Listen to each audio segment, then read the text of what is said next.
In this video, we will introduce the name of Garmin transducers.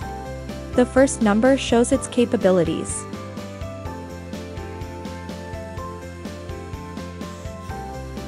The next part refers to the frequency bands of chirp traditional view. And the last part is the mounting style. If there is a UHD, it means the transducer supports UHD clear view and side view. Next, to learn more about transducers' capabilities and compatibility, go to our Marine website and use the filter feature.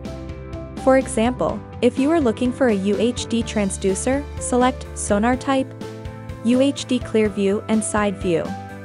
And here are the transducers with the UHD feature. There is another way to know the capabilities and compatibility of transducers.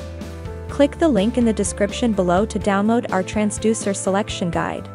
From page 8, it is the transducer specification chart. You can see each transducer's specifications and supported devices. And that's the second part of choosing the right transducer. We will introduce transducer mounting styles in the next video. Thanks for watching.